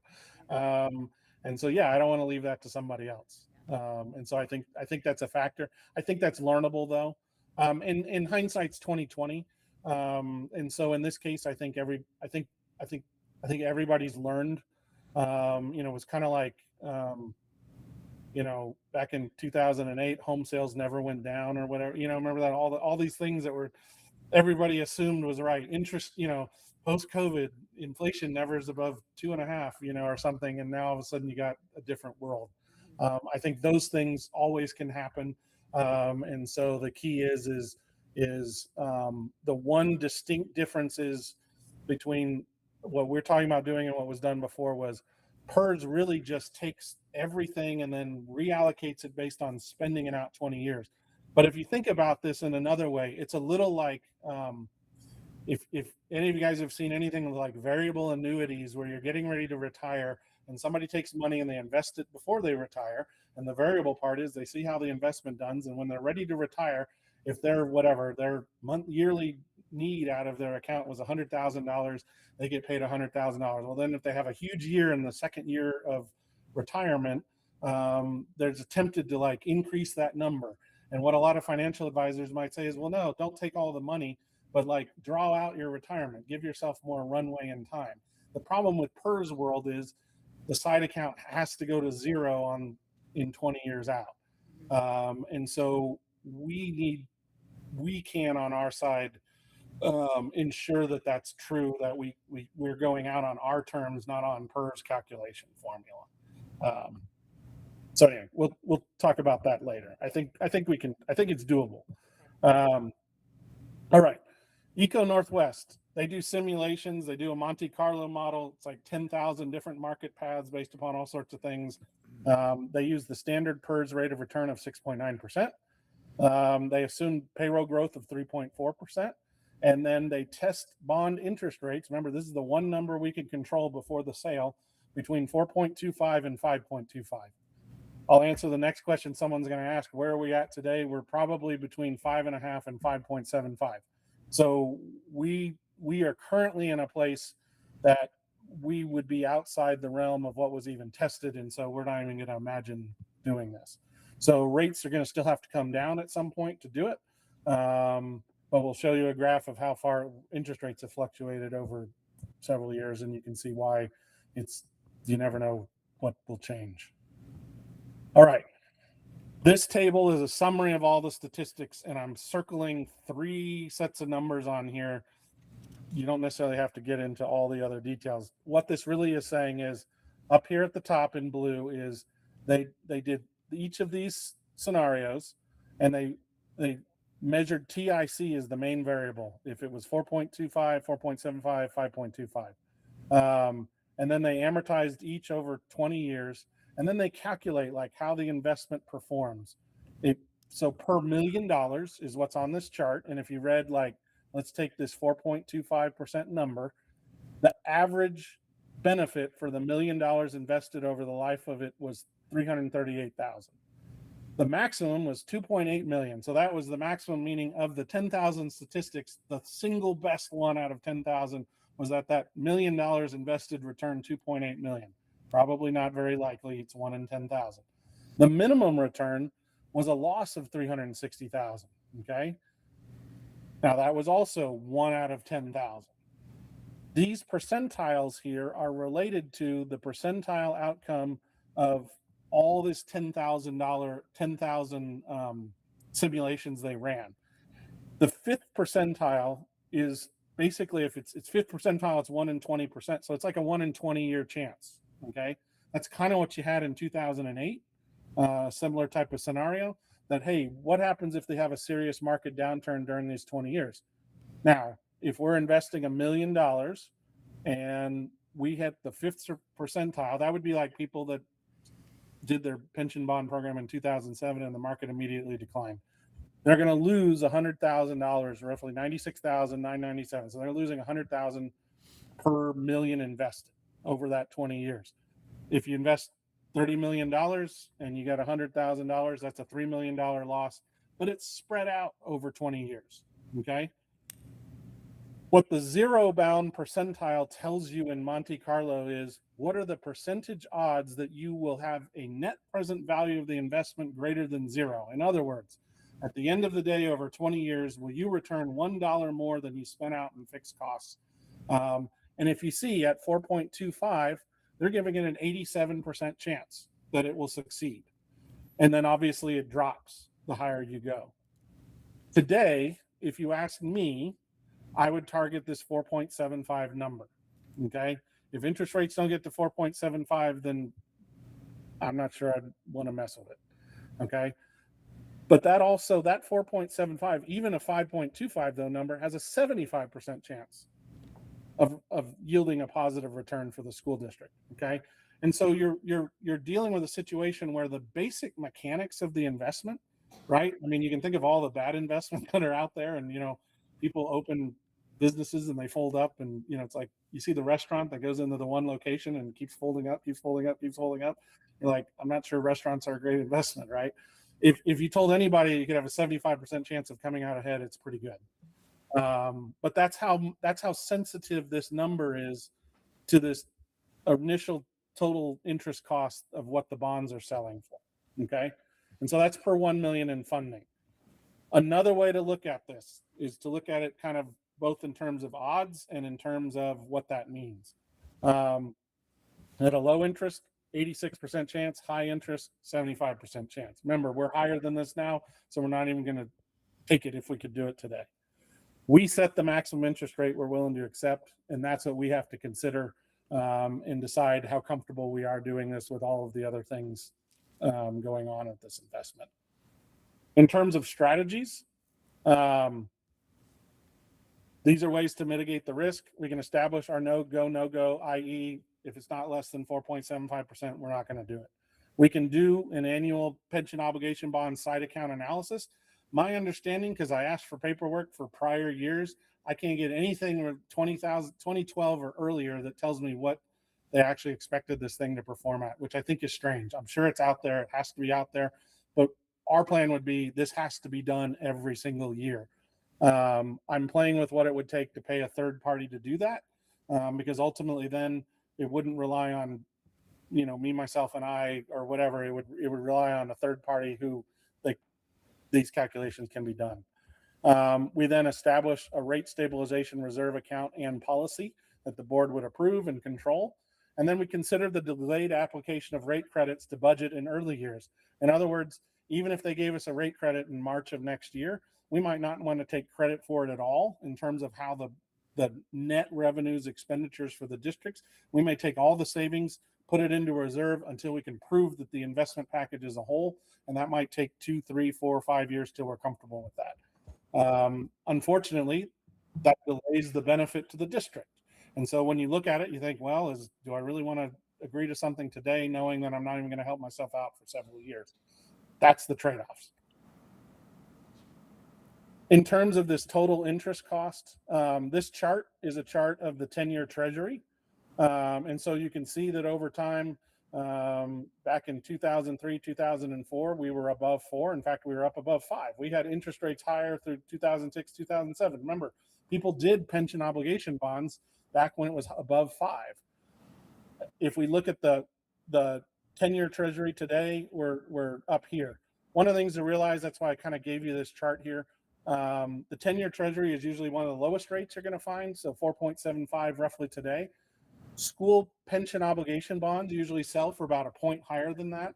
And then the prime rate, right, that banks lend at is 6.75. And if those of y'all who are in business or have done investment things, if somebody said, I will lend you money at prime minus 1, and you get to do whatever you want with it to try to make money, I know a lot of financial advisors who would say, sign me up for as many dollars as I can get. Because if you think about it, that's the prime rate that the banks are lending to their prime, borrowers. There's an expectation that it's going to be repaid. Banks are not in the business of losing money. And so that's kind of how pension obligation bonds are for schools. There really is this arbitrage play is real. And it's all based on how you can sell school district long-term bonds at a very low interest rate relative to what people can do with it, equities, stocks, investments, etc. And so that's kind of how the gap works. And so we'd like to see this number decline. If we were back in 2021, like some people did, they're probably sitting pretty right now. However, one of the things to realize is it's also based on the returns in the market, and there weren't necessarily good returns in the market at all times. And so it's also about what the market outlook is and what's going to happen. And so there's just a lot going on. But we control that number, which controls one of the initial risks. The other way to look at it is then not just in terms of the percentage, but in terms of the total dollar downside. I mentioned that this 5th percentile risk is down here in sort of the minus 100. This is, I think, based on 4.75%. That would be up to a 4.75 $1 million lifetime loss if we were all the way down at the 5th percentile. However, historically, this is where we ended up, kind of in this range. Okay. And so on a $30 million set of investments, we could net 17 million like we did historically.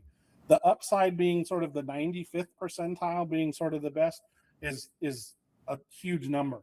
And so when you look at this, though, in terms of not just the probability, but you look at where the savings or potential losses are, it's definitely skewed towards the opportunity side, which is a reflection of the underlying arbitrage play having some validity to it, was what I would say. Not some, having a lot of validity to it. So timing and next steps. What do we execute? How do we know? When do we decide? I think Bill and I, over the course of time, have updated you. Sorry, Superintendent Newton and I have updated you over the course of time regarding our efforts. And so OASBO, we signed agreements so that we could get a Piper Sandler to give us their advice and counsel on it. And we partnered with a bunch of school districts to get this Eco Northwest report. This would be the timeline for the earliest sale. And that would be sometime in September. We would need to come back with a resolution that says our maximum acceptable interest rate is blank. I threw out the number 4.75%. I think we'll look at it maybe when we get our district specific analysis and decide what that means. But that's kind of in the range. If I think for a long time now, what Piper Sandler has advised is if interest rates for our bonds do not start in the 4s, it's not worth doing. And so we're looking for that number. By September 30th, legal counsel would deliver to us customized bond resolutions. That legal counsel would be bond counsel. Once again, bond counsels, they don't get paid unless the bonds actually sell. We would then, on November 15th, we would have our actuarial valuation released, and the board would adopt its resolution and submit the files to the state treasury that are required to do the sale. Then that would bring us into the new year. We would look at applying for bond rating in December. We would do a bond sale in late January. The bond sale would then close around the middle of February. And by March, the payroll rates could be lowered with PERS and we'd be receiving rate credit. Okay? That's the earliest sale scenario. However, we've agreed to have this updated because it's so dependent upon where the interest rate for the bonds are. I think there's 2 more 6-month Eco Northwest planned reports. And so if we miss the first window because the TIC is not long enough, chances are everybody's going to be in a similar, we'll know where kind of all the districts and where everybody's looking. We will be pooled with other districts. We're not big enough to go out on our own and do a big sale. And so regardless, we'll be pooled with other districts. And so it's not like we'll be on our own out there trying to figure out what we're doing. There'll be a lot of people thinking through this and what it means. So Hey, what I Mark, wanted to do, yes, so if you go back to that slide then, yes. so if we did want to move with this first round, what I'm seeing though is the board would need to have a final decision in January though. Like there is an opportunity to say go, no go there, correct? Yes. And what they want is they really want us to say, define our maximums. They want us to define our maximum target back in September so that we're not like waffling and coming up to the last minute and deciding what these numbers are. They want us to have our heads on and know exactly what we're after and where we want to be. But correct, up until up in here in January, we'd be able to say no. Okay, thank you. So a few questions, just I don't think we actually have to ask these and answer them, but you're welcome to. But I think it's food for thought. Are we comfortable using our debt and leveraging it to invest in the market? Obviously, a board 20 years ago did, and it seems like they made a good decision. Are we prepared to manage the optics, right, of short-term market downturn? What does it mean if you have a short-term downturn and it doesn't perform? Is trading a flexible option for an inflexible one the right move for our school district? Or would we rather stay at the school pool rate and just ride it out? Is it possible to take budget relief today if it risks a deficit for a future board? And I think probably without talking to everybody, we're going to say no, we don't necessarily want to stick a board in the future with a deficit. So we would have to come up with our mechanisms to handle a reserve. But these are questions that we just need to consider. Then we can talk about defining our success. What are we really trying to do? Our past pension obligation bond saved roughly $750,000 a year over 20 years. Is that enough to justify the risk? Right?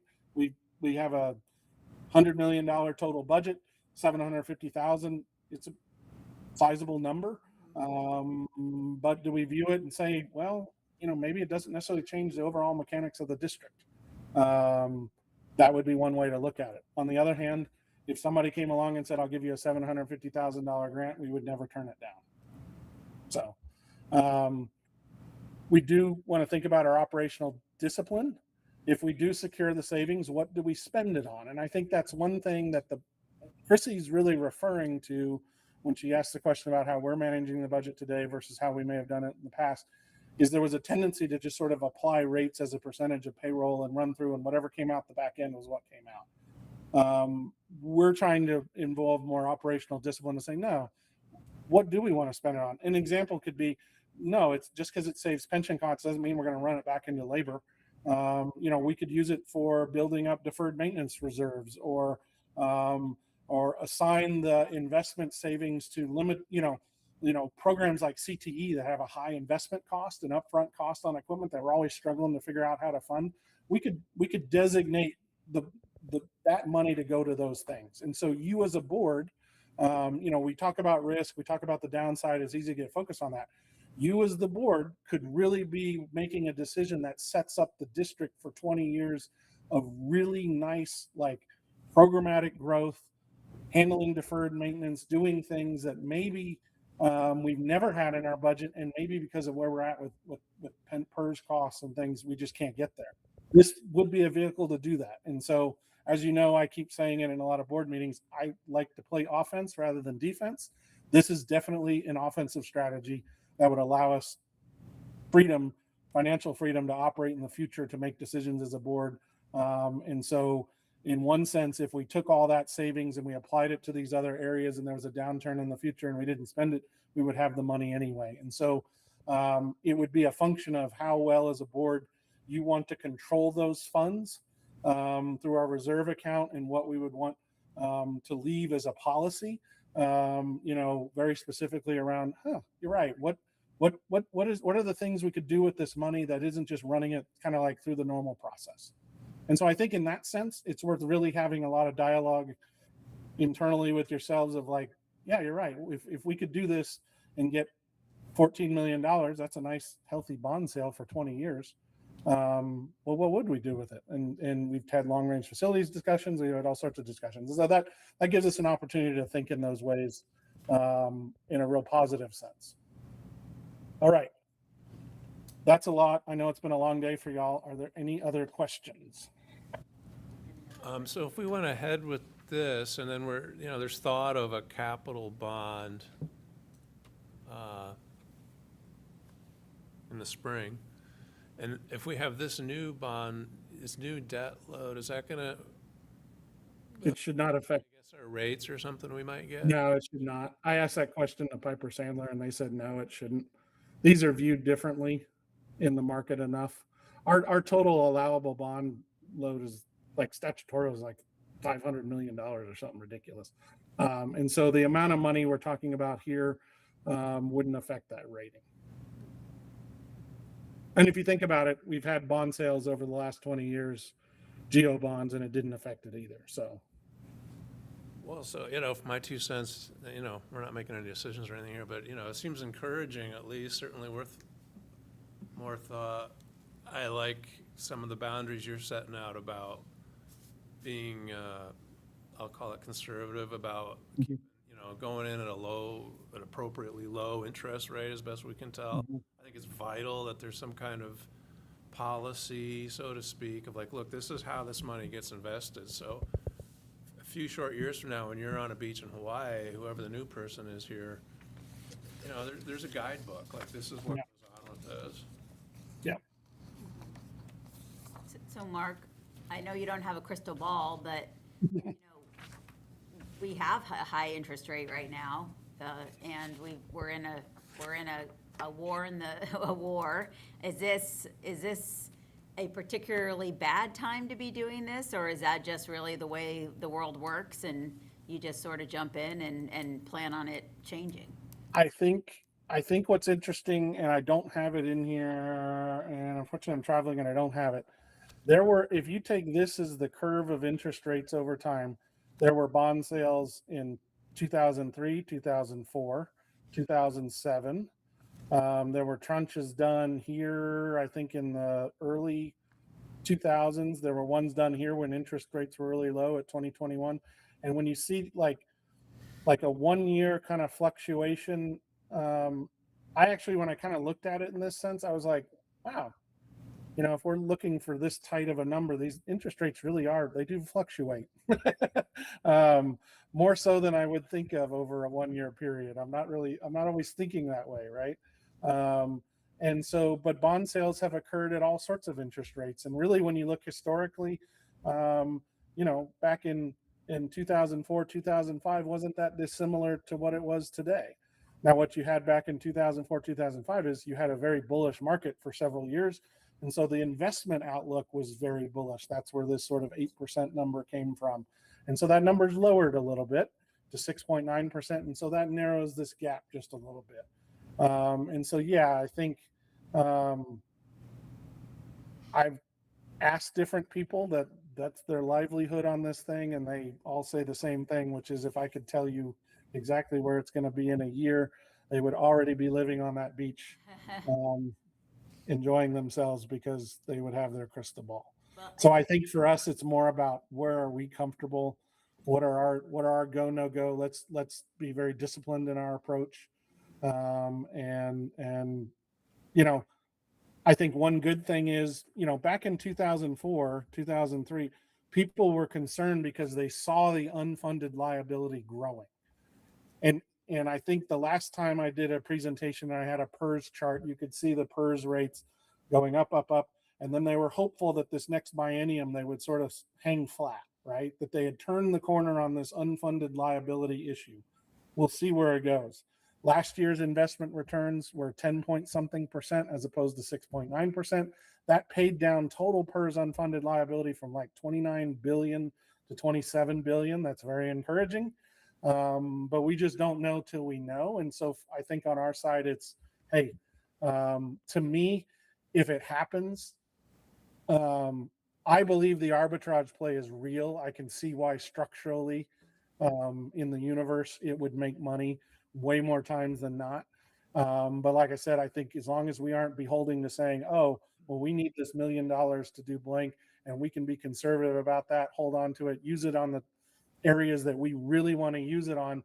I think what we could turn it into is a vehicle to create reserves, targeted reserves that would help the district in the future and continue the budget strategy, because we've already absorbed these losses in our budget. I shouldn't say losses. We've absorbed these high costs in our budget. Thank you. So Mark, OSBA just put out an article today, and it was showing that the Milliman analytics on the PERS increase was going to go, I think, on an average across the state of Oregon at 4.6%. Like, That- where do we fall within that as a district, and is that kind of put added pressure on needing a side account to be able to? Yeah, I think a couple of things. One is that article, and I the taglines on it were sort of poorly written. The 4.something% was the average school district impact related primarily to the expiration of side accounts, right? Like our rate goes up 6.5% because our side account will expire next biennium and disappear. And so that's the reflection of all of those rate changes. If you look between the collared rates and uncollared rates, and I think one of the articles somewhere has that, we can share that out. You actually see the sort of the regular school pool rate is fairly consistent. I think it actually declines by this minuscule amount. And so the 4% increase is really related to the impact upon all school districts because of the expiration of side accounts, which As you recall, during our budgeting this year, we forecasted a reserve to try to help us with next year and the expiration of that side account so that we could weather that storm. So I don't think that article necessarily changes any of this, because I think we've already anticipated that budgetarily, and I think it's sort of assumed in this process. Thank you.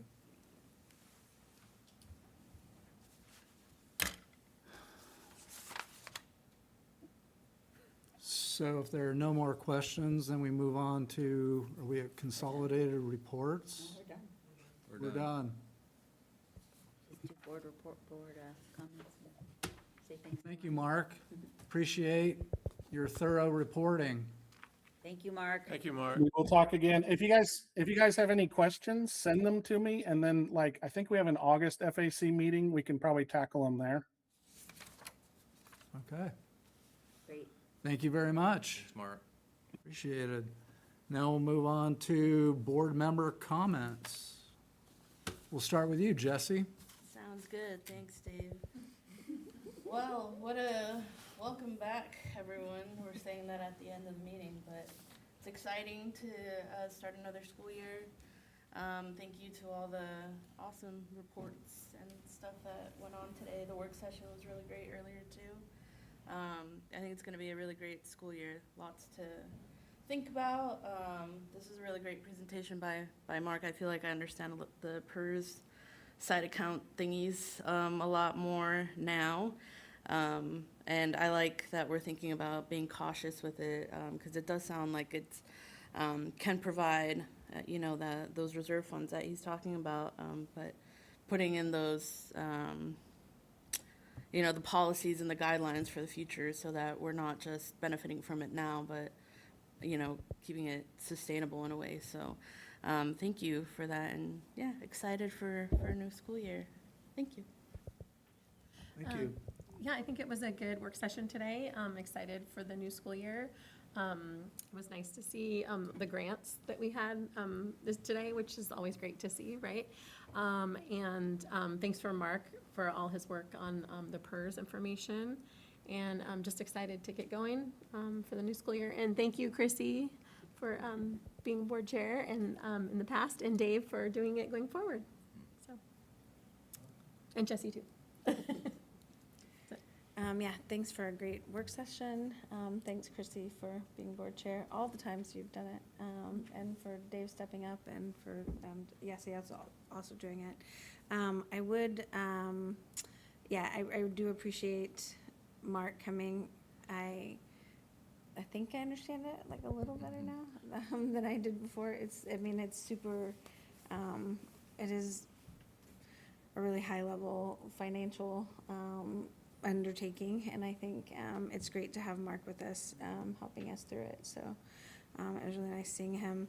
Thank you for Amy and Kumba for continuing to go out for grants. We do really appreciate you and all the work you guys have done on these. And yeah, excited about starting back to the school year.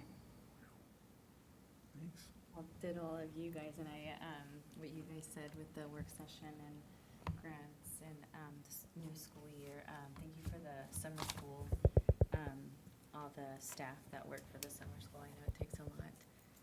And excited for August pre-K new, and then just everything that's coming for this 2026-27 school year. So thank you all, and welcome Jesse and Dave. Thank you, Chrissy, so much. Thank you. Yeah, thank you, Chrissy. Congratulations, Dave. It's going to be so great for you. Yeah. And Jesse.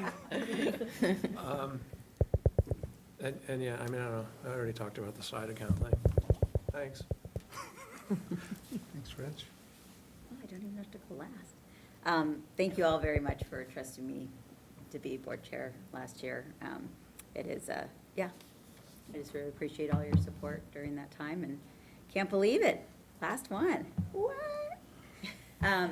I just feel really good. I feel really good about our leadership and our district right now, because I don't think that every district gets to have this conversation.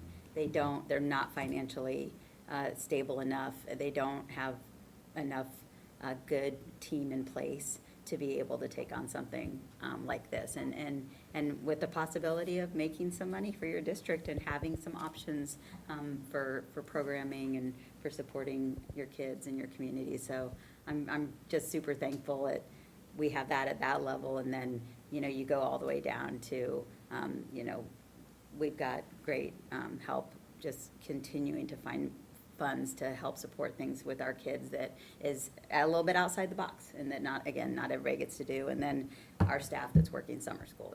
You've got people making opportunities for kids by leveraging, you know, the little money that we get and making some decisions about budgeting. So it's great. It's really, I'm always really thankful to be part of this district and how hard everybody works at every level. So I'll just stop with gratitude.